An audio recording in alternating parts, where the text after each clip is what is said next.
Okay, welcome everybody. And I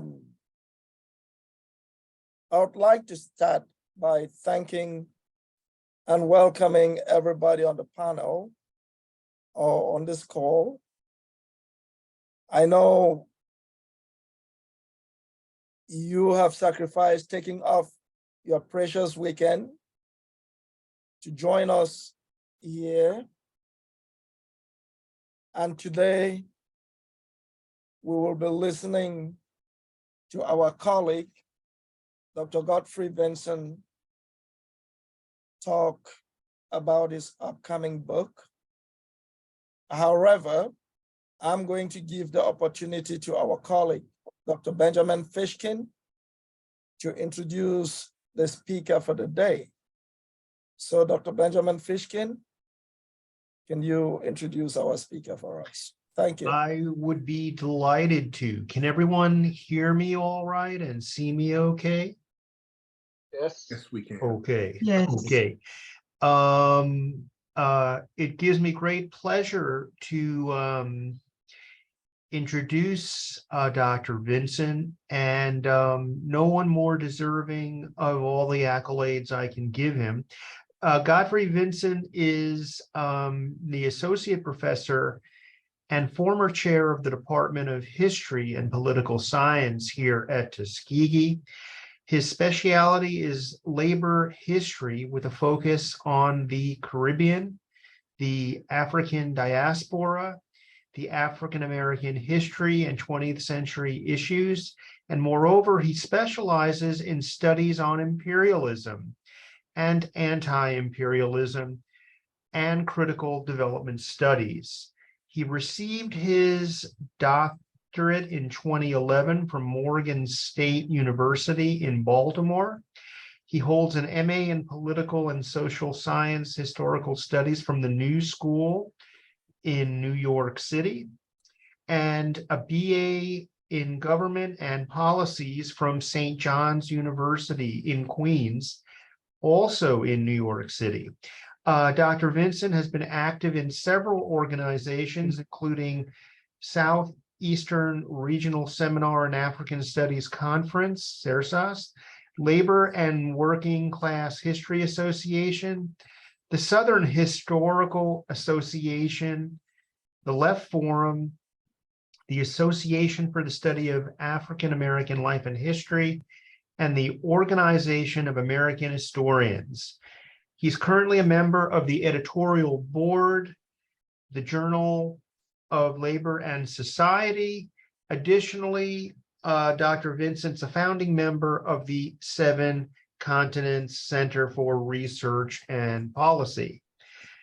Further, he's published in the Journal of Labor and Society, International Encyclopedia of Revolution and Protest, the Palgrave Encyclopedia of Imperialism and Anti-Imperialism, Dictionary of Caribbean and African Caribbean Biography, and International Labor and Working Class History. He is the co-editor of Contending Perspectives on Neoliberal Globalization, South Africa, Past and Present and Future, and editor of The African Diaspora, Experiences, Engagements, and New Challenges. He's currently working on a book from which this talk will be based. It's called Rebels at the Gates, the Oilfield Workers Trade Union in the Era of George Weeks, which is scheduled for publication in May of the new year. That's 2023. So I enjoin everyone to please give Dr. Godfrey Vincent a warm TU welcome. And I hand the floor over to him. Good afternoon, Dr. Fishkin, Dr. Indy, the organizers of this seminar, Tuskegee University, and all the sponsors. Good afternoon to my colleagues at the Department of History and Political Science, guests from Trinidad and Tobago, and others who are participating in this event. I thank you all for taking time off your busy schedule to participate in this seminar, and I do hope to do it justice. As Dr. Benjamin Fishkin alluded, the book is entitled Rebels at the Gates, the OWTU, the Era of George Weeks. And this book, part of it is taken from my dissertation entitled Empowering Workers and Working People in a Foreign-Dominated Economy, the OWTU, 1962 to 1967. And what I did from 2011 to the present, I did a lot of research, plus I had material that I did not include in the dissertation, and did more further oral histories from past and present members of the OWTU and others. So hopefully we are scheduled. Right presently, the manuscript is in the hands of the editor at Senny Press, and we are scheduled to launch this book in May of 2023, as Dr. Benjamin Fishkin said. So what I will do, I'll put the book in some context for you, give you a little history of the formation of the OWTU, and then I'll speak briefly for around 20-25 minutes and open the floor for comments and questions. The OWTU had its genesis in the 1937 uprising that was part of a general uprising of workers throughout the English-speaking Caribbean, as well as the British colonial world. About 100 years after the British officially emancipated the slaves in their colonies, the grandchildren of the ex-slaves and indentured servants staged a massive insurrection for home rule and nationalization of the oil industry. While their parents longed for individual freedom, this new generation fought the British colonizers for political and economic freedom. This struggle provided the convergence of George Weeks in 1962, who positioned the OWTU as a defender of the 1937 rebellion and the continuance of the working class struggle in Trinidad and Tobago and the Caribbean in the post-independence period.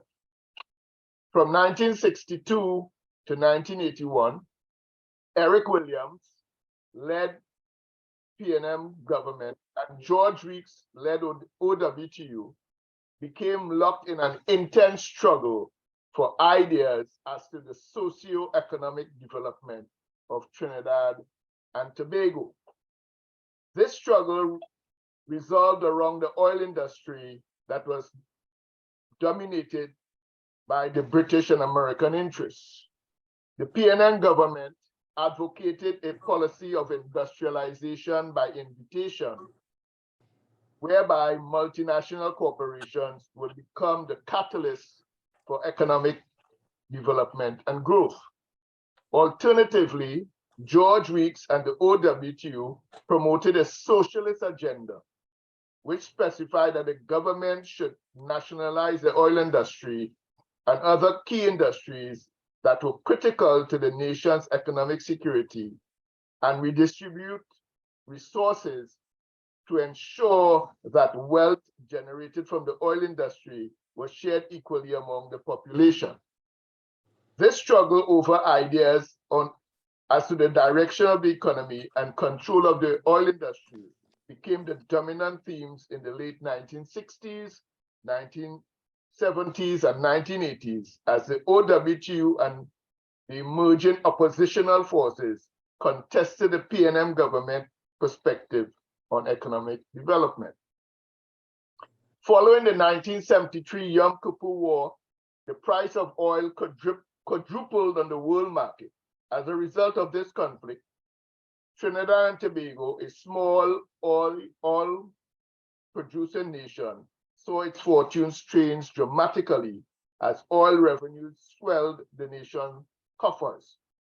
This period became locally known as the oil boom. The mighty Sparrow, one of the country's premier calypsonians, saw it differently and penned a protest song entitled Capitalism Gone Mad. It was in this period from 1973 to 1981 that the government utilized the oil dollars to buy political patronage. However, despite the booming economy, the PNM victories at the polls, the OWTU continued to push for radical changes in the society. Using the 1975 confrontation that became known as Bloody Tuesday, the OWTU and other progressive trade unions and Marxist and socialist-leaning political organizations formed the United Labour Front, ULF, that became an alternative political party for the working people. It contested the 1976 elections and won 12 seats. However, internal dissensions on the issue of race and ideology and state maneuverings on the part of Eric Williams saw the party split into two factions, the Pandy faction and the Shah faction. The OWTU stayed with the Shah faction of the ULF and continued to mobilize workers and the people against the PNM. This book will analyze the role of the OWTU in empowering the working class and working people of Trinidad and Tobago in the era of George Reeds from 1962 to 1987. From 1962 to 1981, Eric Williams and the PNM contested every election and won without any serious opposition. The only extra parliamentary voice was that of the OWTU. This organization became the vanguard of the anti-government movement that up in the post-independence period that saw an alternative to the PNM government's nation-building project. Additionally, the OWTU became the house of the people for many local, regional, and international activists and organizations that relied on the organization for leadership, during direction, and support. Equally, the book focuses on how the OWTU sought to empower the working class and working people in their workplace, communities, and organizations. The union united with Marxists, Trotskyites, socialists, Black nationalists, Garveyites, Butlerites, and nationalists in building a powerful anti-government movement that engaged and seriously challenged the PNM government in 1986, 1970, and 1975. These struggles were not just for better wages, water, roads, transportation, education, and social welfare, but were meant to replace the PNM government. This meant the labor movement was serious at forming an alternative government that would address the concerns of the working class. In its efforts to achieve this goal, the OWTU made alliances with the Workers' and Farmers' Party during the 1960s, the National Joint Action Committee during the early 1970s, and the United Labour Front during the middle 1970s. So that's a little historical context. Now I'll provide some aims and objectives. Firstly, the book seeks to add to the historiography of the labor movement in Trinidad and Tobago, and by extension, the larger Caribbean. Secondly, it intends to fill a much needed gap in the study of the OWTU that has been neglected by historians. Thirdly, it aims to encourage new areas of research on the OWTU as it relates to empowerment of women, the internal and external politics of the union, the OWTU and trade union unity in Trinidad and Tobago. While this book touches on aspects of these issues, historians need to conduct more comprehensive research in these areas. In terms of methodology, this book relies on primary and secondary sources. The primary sources include manuscript and archival materials from official documents and publications of the government of Trinidad and Tobago, from the OWTU itself, from the Eric Williams Library, and other institutions. In terms of union materials, the study consults the manuscripts and other archival materials of the Oilfield Workers Trade Union, which are housed at the Quentin O'Connor Library at the OWTU headquarters in San Fernando, Trinidad and Tobago.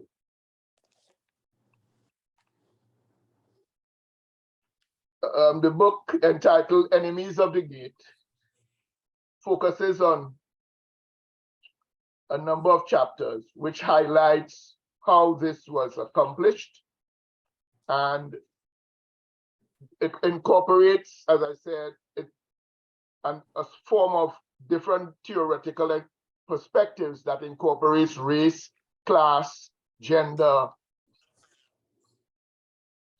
and it broadens the study to include political economy, class struggle, and international development, and collaboration with progressive and socialist forces in the Caribbean, Latin America, and especially in Africa. And as we go along in the discussion, we'll see how George Reeves played a pivotal role in the apartheid movement, in using the union in struggle against apartheid. And I will stop here and open the floor for more comments and discussions.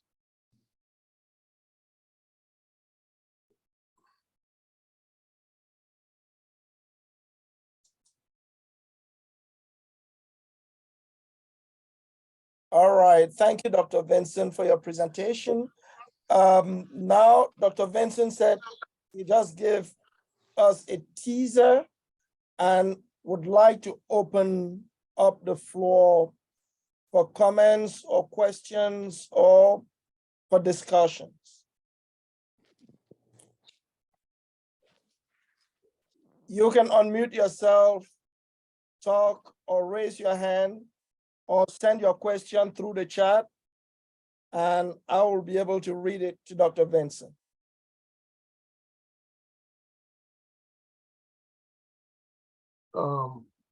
I want to welcome I see one of my former teachers. I want to welcome him, Mr. Kreff, who taught me at Borsia RC Primary School in Trinidad and Tobago. He now resides in Canada, and he and his family. Welcome, Mr. Kreff. I also like to welcome my comrade, Ako Mututa, who is one of the founders of the Seven Continent Center for Research and Policy. And one of his companies, Senny Press, will be the publisher of this book. Okay. And also my good friend, Patrick Solomon from Trinidad and Tobago, and Miss Caroline Lewis, also from Trinidad and Tobago.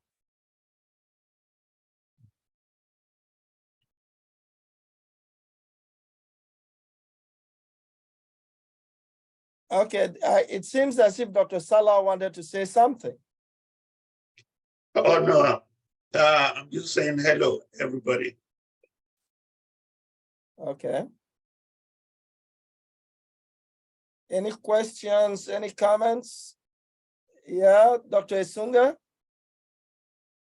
Thank you, Dr. Andy. Hello, everyone. Thank you, Dr. Vincent, for a great presentation. Enjoy it very much. I have a general question first. So you said the material in the book is an offshoot of your dissertation. How did you get the idea of working on this topic for your dissertation? Well, at Morgan State, there are 3 stages of exams. We have 3 exams, which is 2 written and 1 oral. So at the oral stage, at the oral defense of the dissertation, a former professor at Morgan State, he was on the committee. So after I defended, when I came out of the room, he told me focus your topic specifically on the OWTU. In fact, what I wanted to write about was on the history of the left movement in Trinidad and Tobago. And so when I came out of the room, he told me it was a little too broad, and he told me to narrow it down and focus on the OWTU. So I got the idea, all right, I'll focus on the OWTU and focus on the issue of how the OWTU empower the working class and working people. What were their policies and aims and objectives? What were they trying to achieve between the periods 1962 to 87? And again, we have to understand this book, in terms of the context, we are looking here at several issues. I mean, we are looking at the height of the Cold War in the 60s, 70s, and 80s. We are also examining, you know, the whole idea of the U.S. occupation, not only occupation of Grenada, but also its thrust into Latin America this time and the Caribbean in terms of trying to eradicate any left forces in the region. The book is also in the context of the apartheid movement. George Reeks was an internationalist. So he created an education forum that brought people like Samora Marshall, Maurice Bishop, Kipote from Liberia, and other scholars from Africa, Latin America, into Trinidad and Tobago. In other words, George Reeks saw that the struggle in Trinidad and Tobago was linked to the struggles of other people all over the world. And you know, as yesterday, as Dr. Indy mentioned, with Martin Luther King in the United States, Martin Luther King began not just to talk about civil rights in the United States, but was talking about linking with the barefoot man and woman in Vietnam. And that is where, you know, they saw that he was going out, you know, out of line. So George Reeks' policy was international, global in context. He understood the link between the Caribbean African people and other peoples in the African diaspora.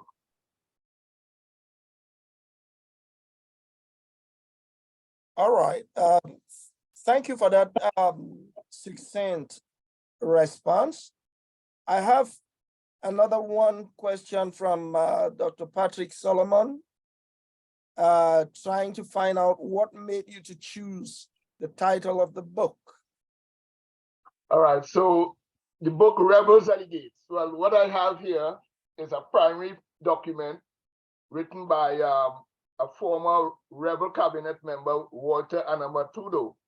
He was one of the main person in the rebels. So the rebels was organized in late 50s into the 60s by workers from the Pointe-a-Pierre branch of Texaco. Well, Texaco, a multinational corporation located in Trinidad and Tobago. The Pointe-a-Pierre branch is one of the largest branch, militant branch. And these workers were dissatisfied with the leadership of a president called John Rojas. And what they did, they formed a committee or a group within the OWTU called the Rebels. And they began to mobilize other workers, educate them, and eventually they won the elections in 1962. But I also brought the concept of rebels, because rebels at the gates also refers to all the radical forces, activists, men and women who participated in those struggles from the 60s into the 80s. And the whole idea of rebels at the gates is that workers in Trinidad and Tobago were always on strike, always taking militant action, despite what the government passing first the ISA, the Industrial Stabilization Act, and then eventually the IRA. So that is what the term rebel. Rebels, one, it refers to the official OWTU formation, George Reeks group, but secondly, it expands to include the radical people who participated in from in the bus worker strike, Black Power, Bloody Tuesday, on and on and on.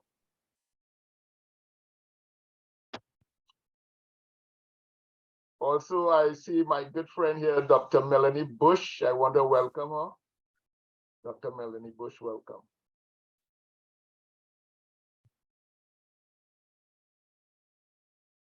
Dr. Vincent, I've got a question for you. I don't know how easy it will be to answer, but amongst those who were rebels at the gate, was there ever a lot of disagreement about how to behave or what should be done or what might be the best practice? Or was there sort of a more homogenized view of the steps to take? I will concur with the latter homogenized group view to take, but later on, Dr. Green, she wrote a dissertation called Working for the Yankee Dollar. It's about the OWTU and confronting multinational corporations in Trinidad and Tobago. At one time, she used to be at NYU, but I'm not sure if she's still there. But she is a sociologist, so she did those studies in Trinidad and Tobago. And what she discovered post the rebels, there were a new group of people who opposed to George Weeks because they found that George Weeks' approach was too militant, and they were more middle of the road, who didn't want confrontation with the multinational corporation, and they were always in opposition to George Weeks. So the book will excavate those things in different chapters. Mm-hmm. While we had the rebels as a unified group, yes, because at one time, even within the rebels, there were people who were plotting within the rebels to overthrow George Weeks. And we saw it during 1970 when George Weeks was jailed by Eric Williams. There were two leading individuals in the union who tried to overthrow him, but the union members rallied. Was there much? Could they conceivably have overthrown him? Would that have been possible, or there wasn't much chance of that? Well, if it had not been for the intervention of certain individuals like Bannister and others within the union, it would have been possible, because they were using that as their opportunity also with the fact that the government, the special branch, raided the union headquarters. So that was the opportunity to overthrow George Weeks. Okay, thank you. I know as it comes back to the discussion we had yesterday on solidarity and disunity, how comrades could become enemies.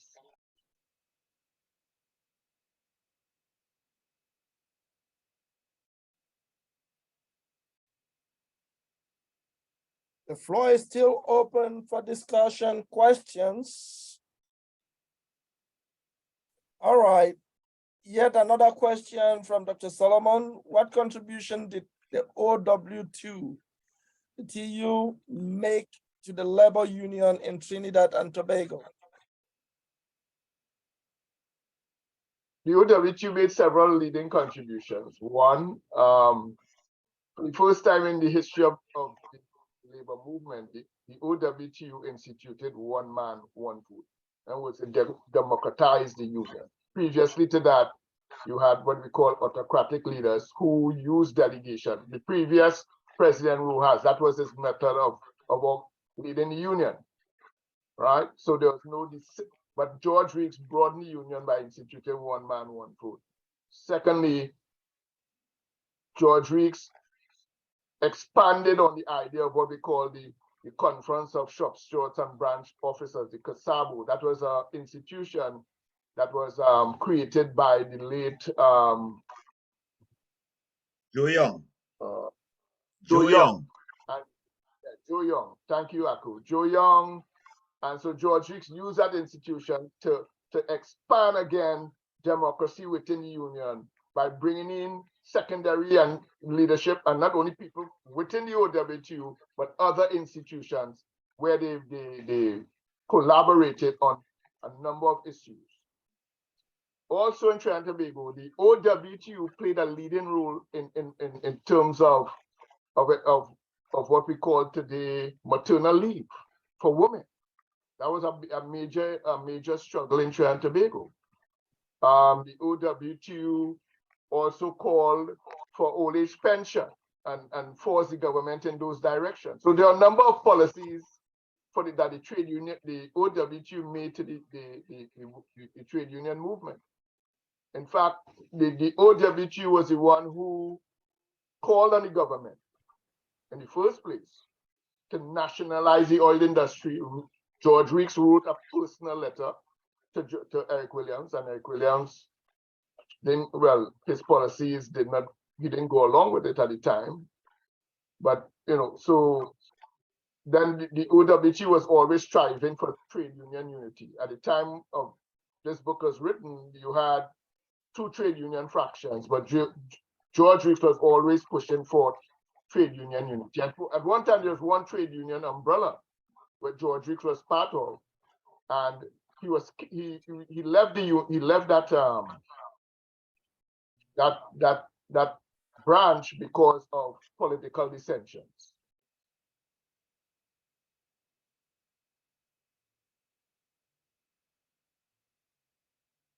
All right.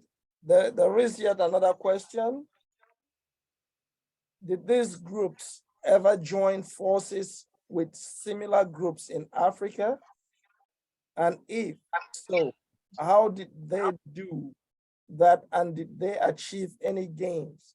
It is a question from Dr. Esunga. Yes, Dr. Esunga. As I said previously, George Weeks brought a number of leaders from Africa into Trinidad and Tobago, and he showed solidarity with the ANC, the struggle in South Africa. The OWTU was very much part of that. In fact, I was jailed for one day in Trinidad and Tobago because of that. There was a major protest and demonstration in Port of Spain, and also the OWTU used its members at Texaco to stop the shipment of oil from Trinidad and Tobago to South Africa. And the OWTU also raised money for the frontline states. They were very much involved with the frontline states struggle with Namibia, right? Angola and other frontline states, and Mozambique, who were fighting for independence. The OWTU brought radical trade unionists and leaders from Nigeria into Trinidad and Tobago. So they were very much involved with the struggle in Africa. They saw the struggle in the Caribbean, the struggles in Latin America as one struggle. Because we are fighting. Go ahead. Also remember, there was an incident in which they were trying to bypass the embargo by using Antigua, and the OWTU found out. So I don't know if you want to elaborate on that. Well, in Antigua had what we call a reactionary government, which is called, that was ruled by the Birds, via Bird at the time. And they were trying to use Antigua as a proxy in oil shipment. So when the OWTU found out what was happening in Antigua, they rallied their membership to stop the shipment of oil. So that again, it was not just word of mouth, but the OWTU gave financial support as well as physical support to the struggle.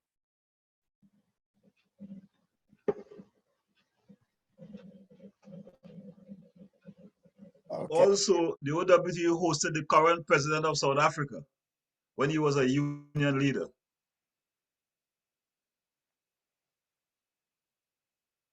Thanks, Mr. Mutota, for that clarification. So any other comments?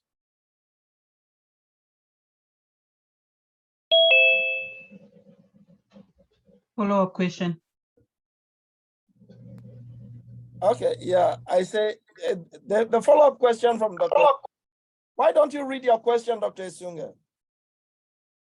So Dr. Vincent, I followed how you mentioned the solidarity, not only among different groups, and even as other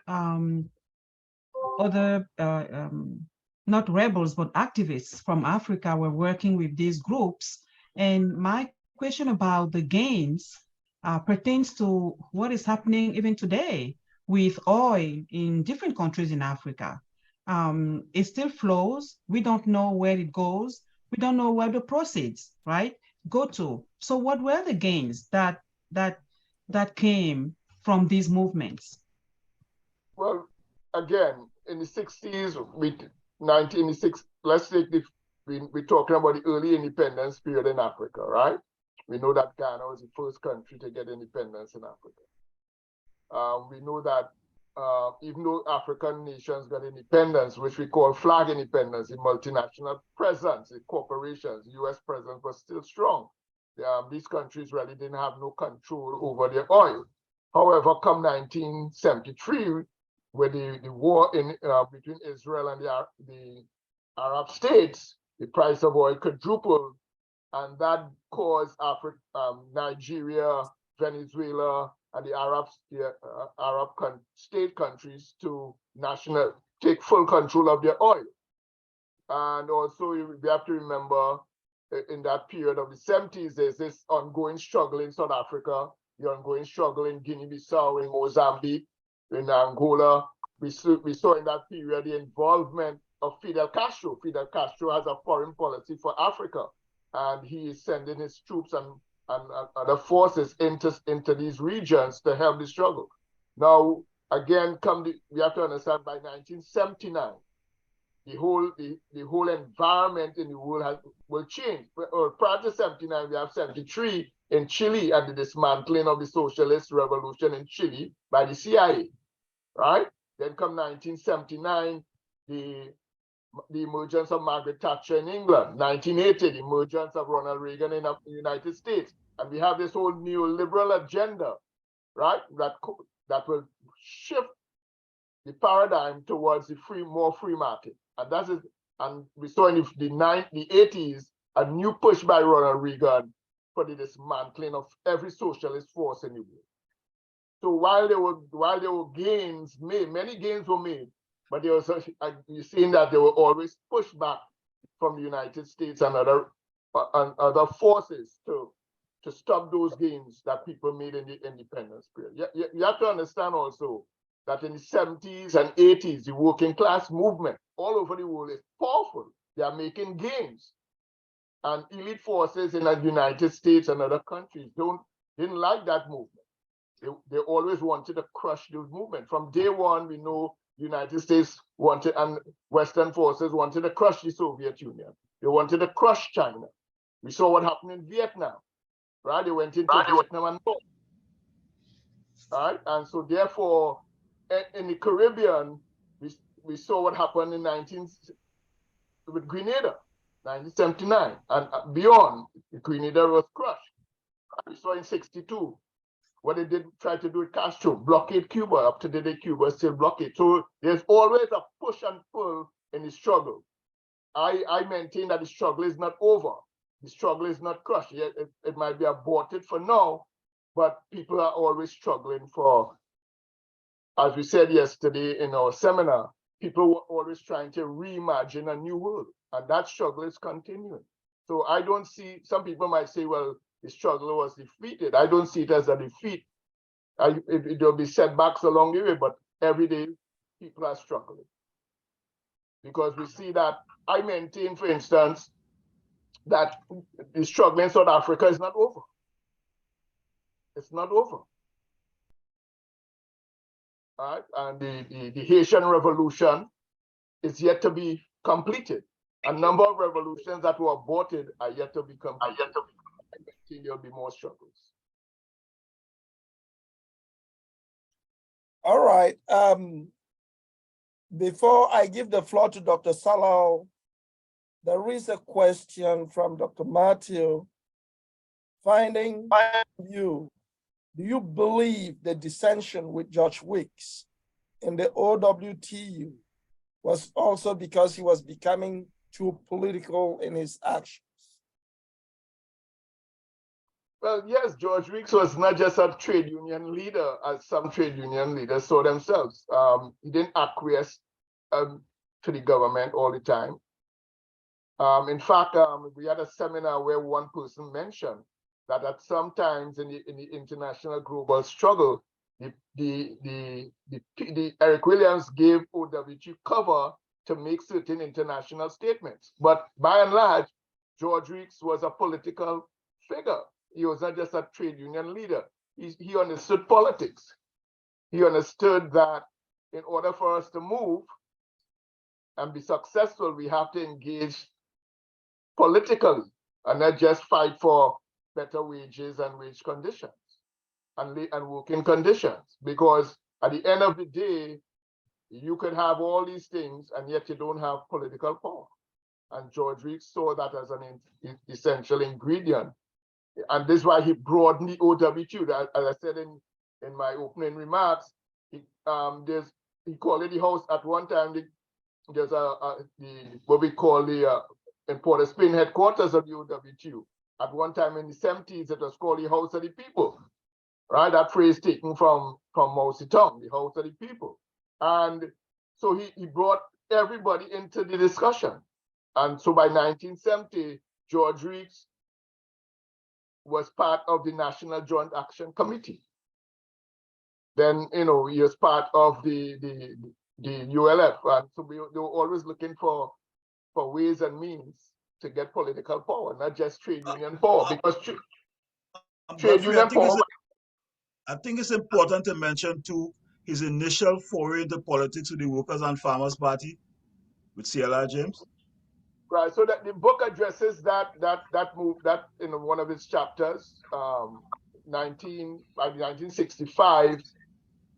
George Weeks together with James Millett and others, Basil Pandey and others, they formed the Workers and Farmers Party. And CLR James was fundamental in that organization. And they contested the 1965 election. And again, 1965, the height of the Cold War in the 60s in the Caribbean and Latin America, Eric Williams used the communist boogeyman to scare voters. And, they lost the election, but they were again promoting a radical idea that the kind of Trinidad and Tobago that we could have. But again, at the time, and it was ironic, right? Here's the irony of that. Eric Williams invited Fidel Castro to Trinidad and Tobago, but yet he used the communist boogeyman to scare voters, and voters became scared. And the Workers and Farmers Party didn't win any seat. But George Weeks was part of that movement. And then again in 1976, he was part of the formation of the United Labour Front.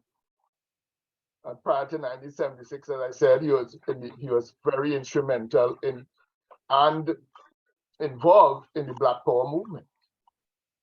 So he was a political figure. He was not just a trade union figure. In fact, people in Trinidad and Tobago and the Caribbean and the wider world looked to George Weeks for leadership. And George Weeks, as Akko mentioned in a meeting one time, George Weeks became like a George Padmore. George Padmore will take up issues when people on anything. And this is what George Weeks is in Trinidad. He took up issues that are just on trade union matters, but all types of issues. For better pay. He took up issues, as I said, for maternal leave, for old age pension. All these issues George Weeks took up. And they saw how he was able to mobilize people. But one of the contradictions in terms of the OWTU and the wider body, we'll see that the majority of his membership followed him for bread and butter issues, but when coming to voting, they voted for the PNM because they were aligned to the PNM. So that was a major contradiction within the OWTU in terms of the larger membership. Because the larger membership saw Eric Williams as the father of the nation, this powerful Black man with a doctorate, and they looked up to him. So when time for election, while George Weeks was in the ULF and the Workers and Farmers Party, they went the way of the OWTU. So that is a fascinating study that we can do and talk about in the future. That's something that people should, other scholars could take up and research.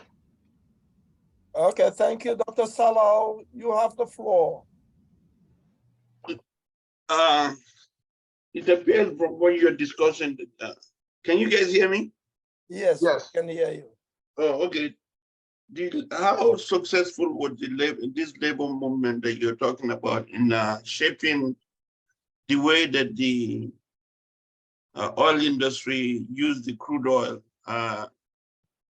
Like I see that there's more production of, you're adding more value, but there was more value added to the Trinidad oil industry as compared to Nigeria, where they're just selling the crude. When I was looking at the literature, I saw that there was more production of natural gas and all the other stuff. But while in Nigeria, the multinationals are just stealing the crude. And in this year, they didn't even remit, the oil ministry didn't remit they didn't remit any money to the national, to the central bank. So can you, is there more transparency as a result of the history of the labor movement in the oil industry that's contributed to what is going on now in Trinidad?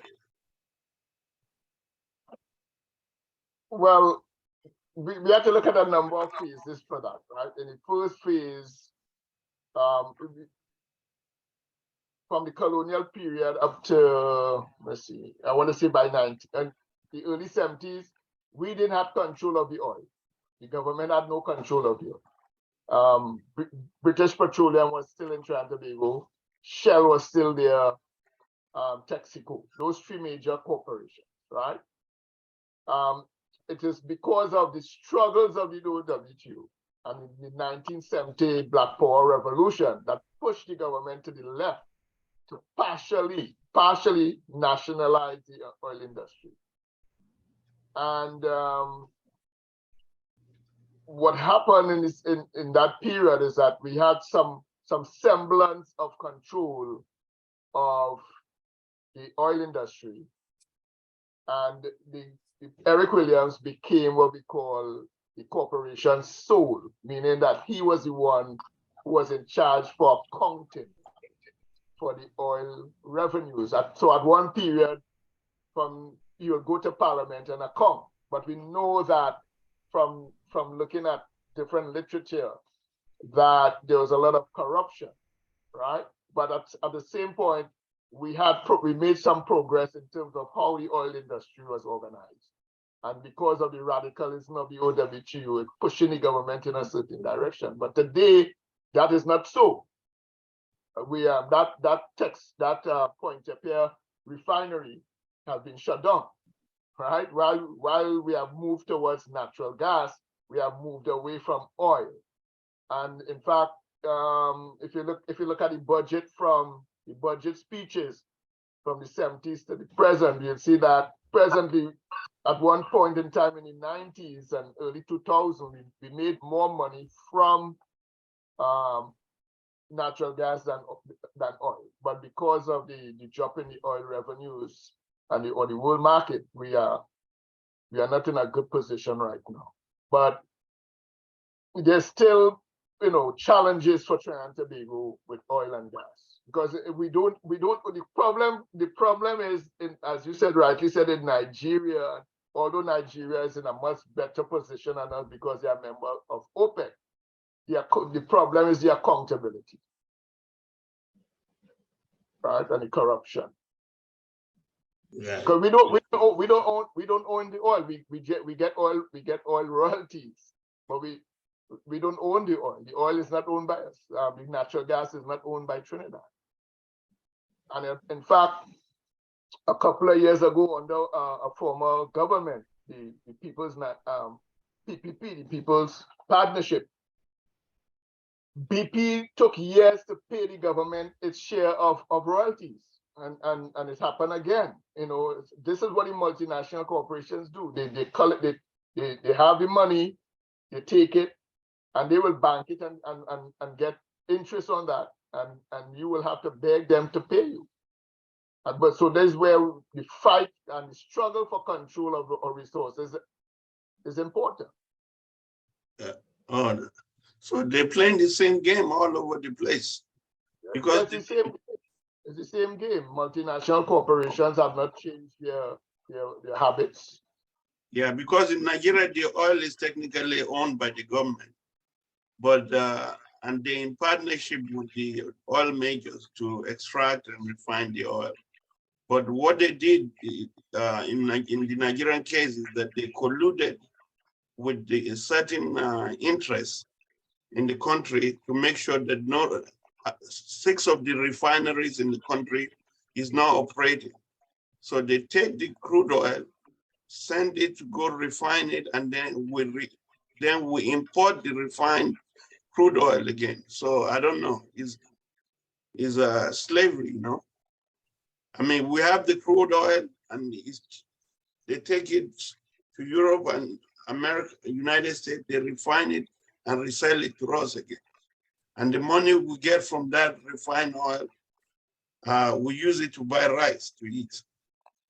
And no, that speaks to the fundamental issue of what really is independence. You know, yes, we are independent, but do we really control our natural and resources? And the question from the Nigerian example and the Trinidad example is obviously no. We don't have control of our resources. And of course, my good friend Jamie was on.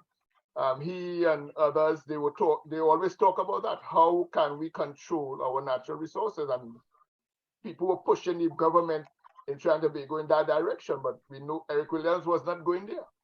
That was not his politics. He never really confronted the multinational corporations in any serious way and make that kind of demands. I mean, some people will argue, well, had he gone that way, what would have happened to Trinidad and Tobago vis-a-vis the United States? We don't know. I mean, we could speculate, but based on your politics in terms of what you want to do for your country, it will determine whether or not you have control over your resources.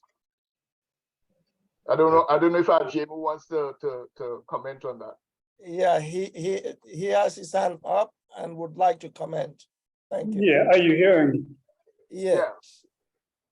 Okay, so this is where the corruption comes in. I have wondered always whether the technocrats that advise governments on the oil industry in Trinidad, I'm talking about now, whether their advice is ever taken, and first of all, how competent they are, and secondly, whether whatever advice they may give is overridden by the politics and corruption. Because as a young man studying in the United States in the early 70s, I was amazed to read in Business Week, which was probably the major American business magazine at the time, that a politician by the name of John O'Halloran, who was the right-hand man of the Prime Minister Eric Williams, was the Tesoro Corporation was boasting that they had picked up, a share of Trinidad's oil for basically next to nothing. And it was the most valuable kind of oil that Trinidad produced, which is sweet oil, they call it, sweet crude, because it doesn't have a lot of sulfur content. So this particular share of our oil industry was sold to an almost non-existent corporation down in Texas, very small corporation called Tesoro.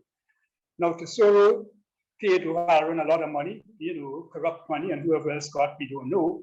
But by the time Tesoro left Trinidad and Tobago, after exploiting what they were given, maybe 10, 15 years later, Godfrey probably knew, they had made billions of dollars in profit. okay?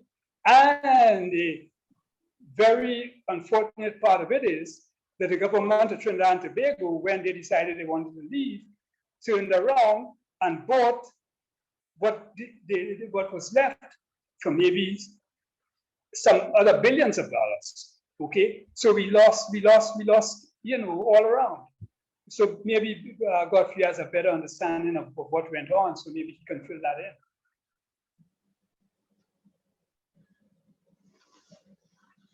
So what you just raised here, Ajimu, is that I mean, that was a very big scandal. In fact, one of the former prime ministers of Trinidad and Tobago, name was calling that George Chambers, where it was alleged that there was exchanges with a blonde, you know, and whatever in the negotiation for that company to come to Trinidad and Tobago.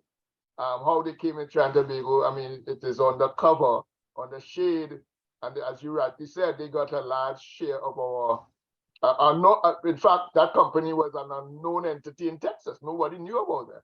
And when they came to Trinidad and Tobago, we were surprised. Who is this company? And then people began to do their research, and then that whole thing came about. And you mentioned John O'Halloran. John O'Halloran was the Minister of Land and Mines. And he was a very corrupt minister. And we saw what happened when the new government took power in the 86, that we discovered that John O'Halloran and his family, they invested millions of dollars in Canada. The new government was able to recoup some of it, but that was to the extent of the corruption. In fact, in doing the research, there was a government minister who had fell out with Eric Williams, Dr. Mahabir, and he made a statement that Johnny O'Halloran and Eric Williams, they were not serious about the oil industry, and I guess in certain contexts, I want to assume that there was a big fallout with him and Williams over that issue, and he ended up leaving Trinidad and Tobago.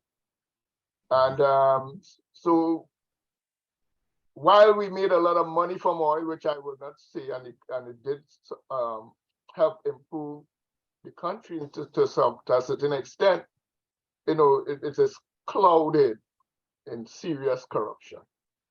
And go ahead. Okay, yeah, one, if I may, and you could elaborate on this. Something Dr. Salau asked about the diversification, I think it was.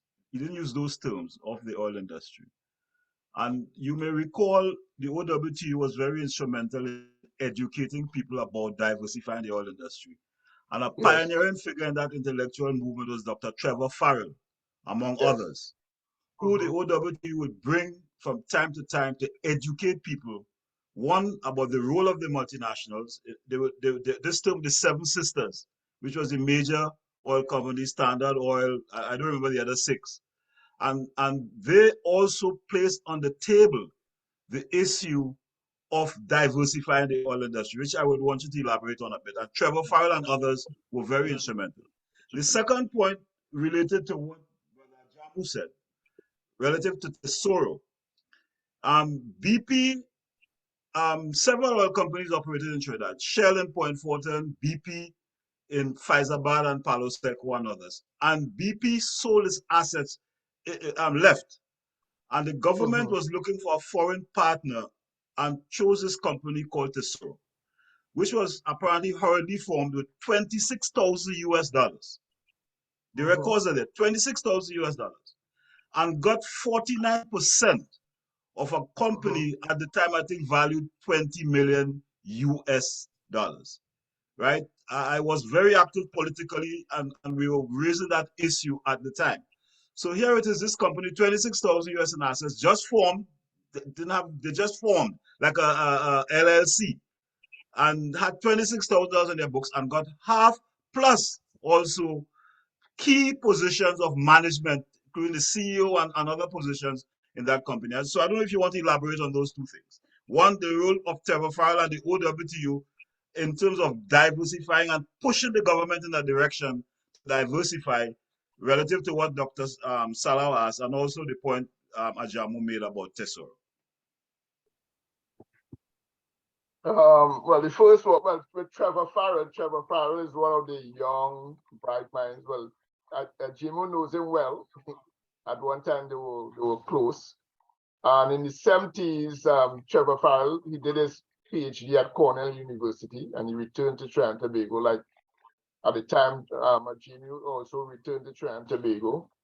And they were very interested in making a contribution. So as a young man, he got involved with George Reeks. And at the time, in the 70s, George Reeks had created the education committee within the OWTU. And that is where they were educating OWTU members and the larger public in general. And Trevor Farrell gave several speeches. In fact, there's a number of pamphlets and booklets were made from those series.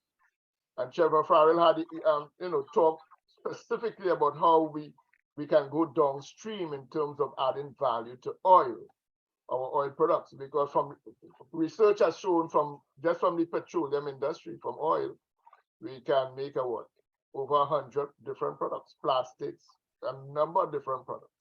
But Trinidad and Tobago government, we never went downstream. We never focused on that diversification. And I want to maintain that it's debatable. We never created a petroleum institute. And I think that was fundamental to our country. Had we created a petroleum institute, then that institute will become fundamental to the curriculum, the education of Trinidad and Tobago, also as a means of mobilizing people.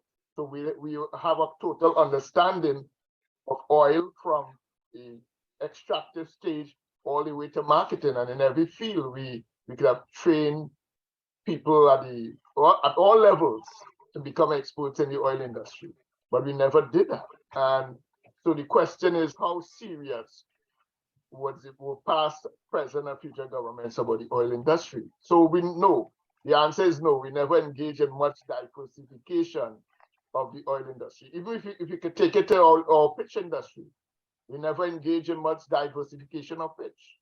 I mean, we just export, but we don't have much control over the other products that we could make from pitch, our pitch. So I contend that the answer is no.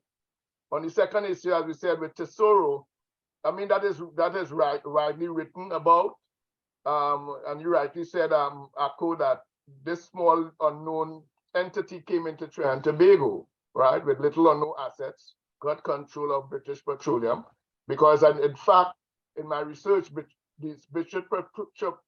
Petroleum made a statement that Trinidad and Tobago, the statement was the orange is dry.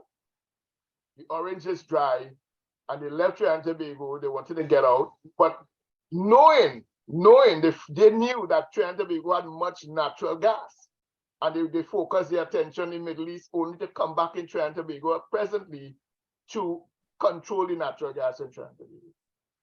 So we allowed Tesoro to have major control over that. And then they left. They got their money. They left. We paid them more money than we should pay them. And in addition to that, Amoco, American Oil Company, came into Trinidad and Tobago, and they had control of the oil down in Guaya and natural gas. But the government had no control over that. In fact, there was a clause in the agreement for their coming that the OWTU will never be able to unionize their workers. And it never happened. The OWTU never got to unionize the workers at Amoco. They tried several times, but the industrial court said no. So again, we don't have, yes, we got a lot of, again, if you look at the budget, I have copies of the budget speeches from 1956 all the way to the present. And when you look at the budget in terms of the budget speeches, we see how much money we made over a period of time. But where's the money? I mean, when we look at other things in terms of the infrastructure and other things, where's the money? Show me the money. I mean, so it's a big contention. Some people argue, well, the government did a good job with it, and on the other hand, some people will say no. There's no accountability.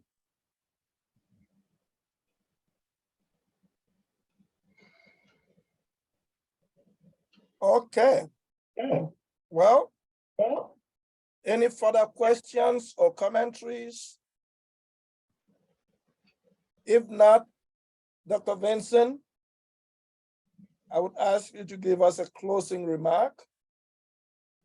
Or before you give your closing remark, Dr. Esunga says, thank you very much for an interesting but also difficult discussion.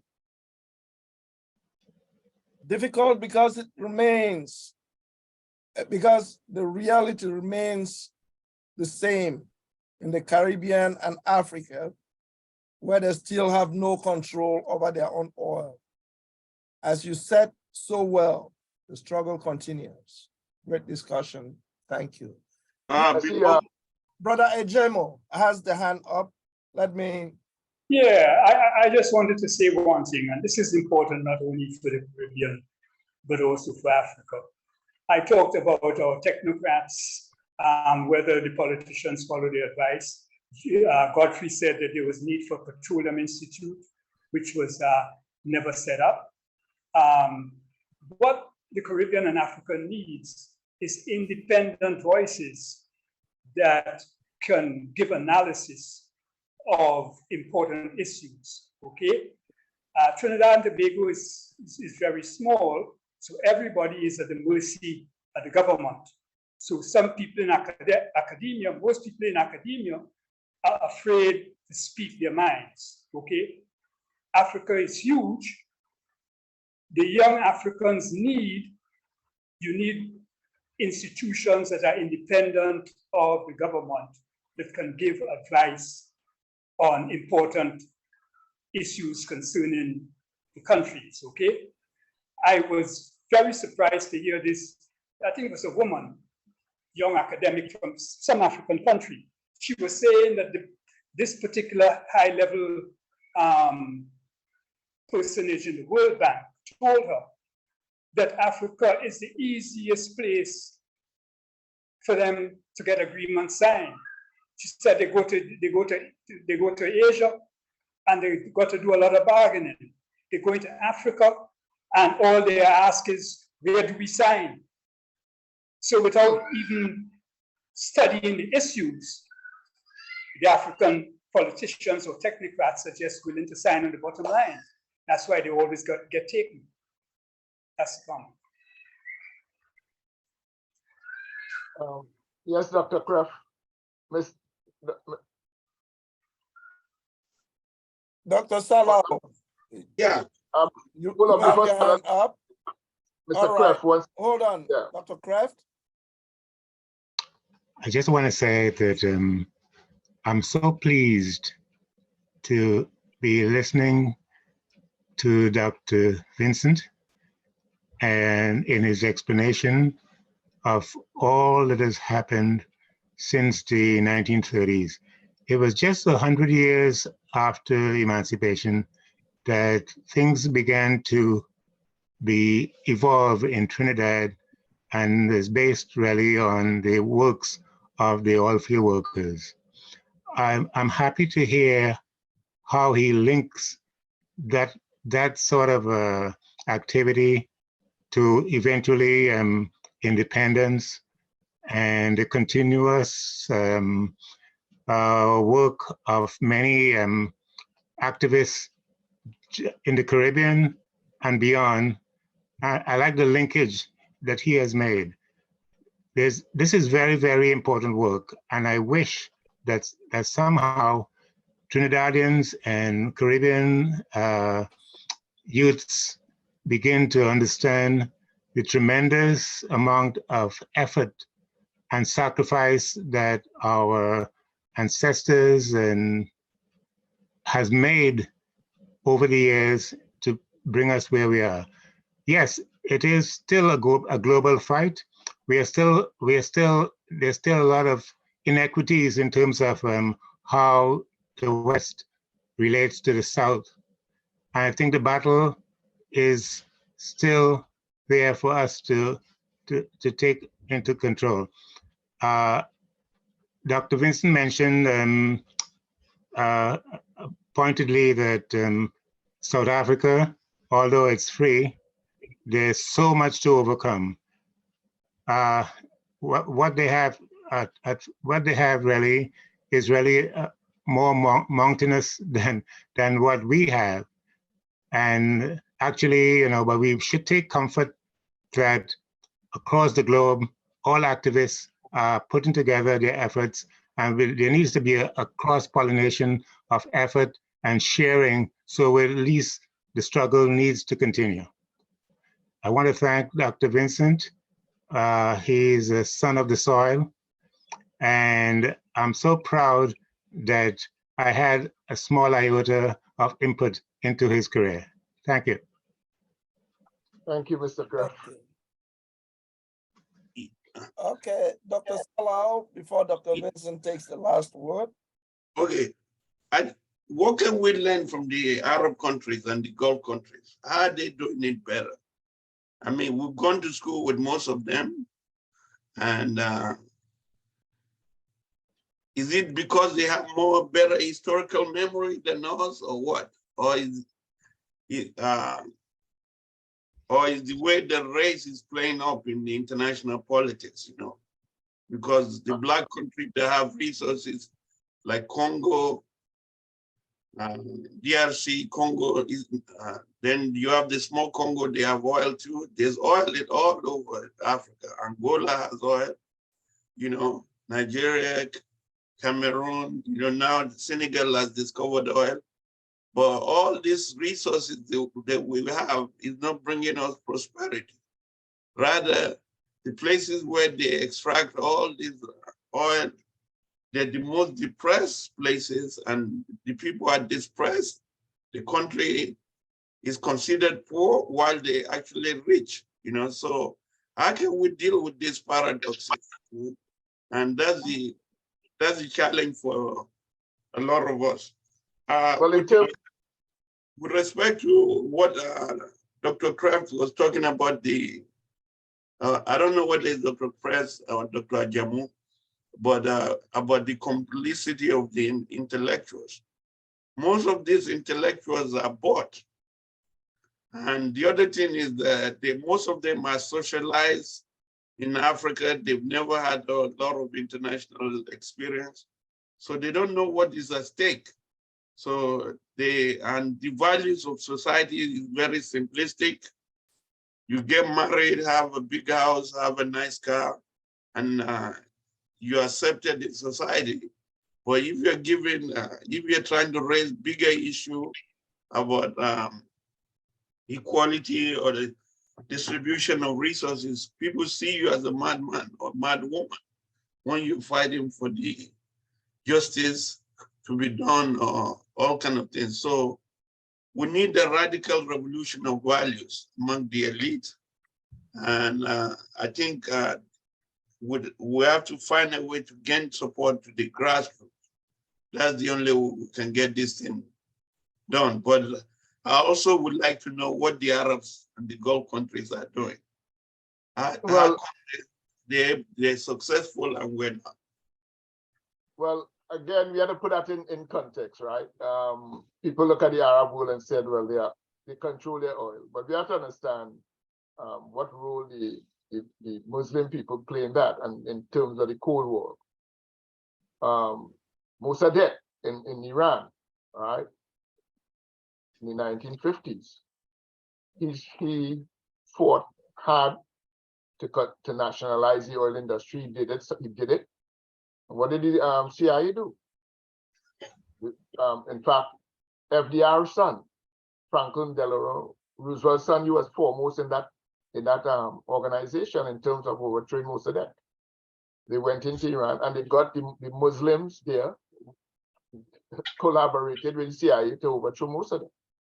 In the Cold War, the Arab countries, even though they claim to be anti, you know, in terms of anti whatever, they became, especially Saudi Arabia. Saudi Arabia, some people say, in this case, became the gunman for Saudi Arabia because we were getting oil and we gave them supplies. What they were able to leverage in the 70s, so that they took control of the oil from the Seven Sisters, and they used them as contractors for the oil. But they have more leverage than, say, Nigeria in that aspect, even though Nigeria is also a member of OPEC. Venezuela, to a certain extent, did it in terms of getting that leverage over the oil. Gaddafi did it in Libya, but for some reason in Africa, I mean, we talked about it yesterday in the seminar. I mean, we struggle with Kensington, and for that struggle in the Delta that is ongoing, the Nigerian governments and other I mean, if you take again, there's the case of Angola, bitter struggle in Angola for the Portuguese. And what happened today with the Angolan oil industry? It's in a mess. So again, we have to find a way, as Jimmy said and others said, to raise serious voices to challenge those paradigms of ownership and control. I mean, there's a new book out called The New Scramble for Africa, and that scramble is on. And how do we find a way to move forward? That's a serious discussion that should be taking place at all levels of the society. But presently, we don't own anything. So, in terms of you want me to do the closing remarks, Dr. Indy? Yes, please. So I want to, again, before I say anything further, I want to thank everyone. I see my good friend Alva Allen is on. My good friend Osa is here, and others, Ms. Kwaku. Thank you all, Brian, Matthew. Thank you all for coming. As I said, this study is an ongoing study. It is coming to its fruition. It's just a small part of it. Research is never completed because there's still more to research. And well, for some people, they were wondering, when will this book finally come out? In fact, this book was to be published by a publisher in New York. And during COVID, the height of COVID, he called me and said he's not publishing the book anymore. I guess, well, COVID upended a lot of small businesses. He's a small publisher, and it upended a lot of things he was trying to achieve, and he called me on the phone. And then when we formed 7 Continents, I spoke to Aku, and Aku said he will take it up. And so this project is, I want to thank Alva Allen. Alva Allen, I mean, this work is what I call a labor of love.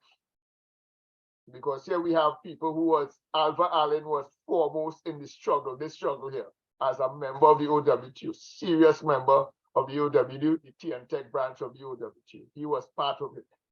Cecil Paul, I want to thank Cecil Paul. My good friend Patrick Solomon, who provided me with a lot of data from Trinidad and Tobago in terms of government data. I want to thank Dr. Indy, he and Dr. Fishkin. We collaborate together in various forms. In fact, part of this paper, I gave a talk in South Carolina about 4 years ago, Dr. Indy. About 4 years ago at the CIRSAS conference in Charleston, North Carolina. We went there. And some of the chapters in it, part of it, they are published in various journals. But the book is coming full circle. And the goal is, one of the reasons why I write this book is because the OWTU right now is in shambles. We use a phrase, George Weeks and others are turning in their graves because the OWTU currently is in shambles. It has lost its way. The trade union movement is in shambles right now in Trinidad and Tobago and in the wider Caribbean, and we can say the world, because many of the trade union leaders have bought into the neoliberal agenda, which is sad. And they no longer saw themselves as labor leaders, but they began to call themselves as CEOs of those entities. They bought into that notion that their trade unions are businesses. So sadly, the OWTU right now is in a very, very sad state. And so I hope that this book will galvanize people, will educate people as to what went down from 62 to 1987. And we are still in, we have to understand, and I don't know if you all pay attention. I'm not sure his name, but one major CEO in the United States said to the workers of the United States, we are engaged in class struggle and we are going to crush you. And we have to understand that, so therefore, we working class people and allies must engage in class struggle. So the goal of this book also, one of the goals is to return us to the idea of class struggle. I believe in class struggle. Because without struggle, we will not get in. We have to struggle. I know when we use the word struggle, people say, well, you went to school, you have a PhD, and blah blah blah. That you don't want to you don't want to make money or whatever. But life is much more than money. It's about helping, pushing along a society. It's not just an individual thing. While yes, individual, we have to get somewhere, but we cannot infer the word like Margaret Thatcher did, where she said there's nothing called a society, there are only individuals. That is not what we should be promoting. We should be promoting the collective. As we said yesterday, under the baobab tree, the collective.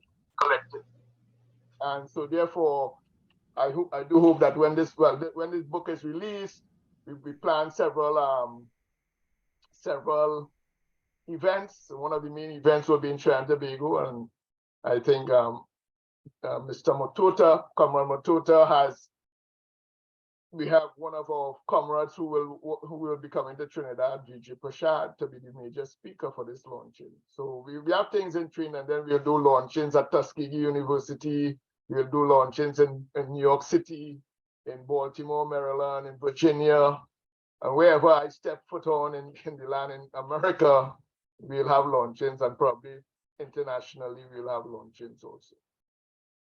So I want to thank you all and look forward to more discussions and about the book and comments. All right. Thank you very, very much. And thank everybody. I just shot a text message acknowledging the sponsors of the Tuskegee University Interdisciplinary Series, the Andrew Mellon Foundation, the Tuskegee University Faculty Senate, the National Park Service, the College of Arts and Sciences, the College of Agriculture, Environment and Nutrition Sciences, as well as the Department of Modern Languages, Communication and Philosophy.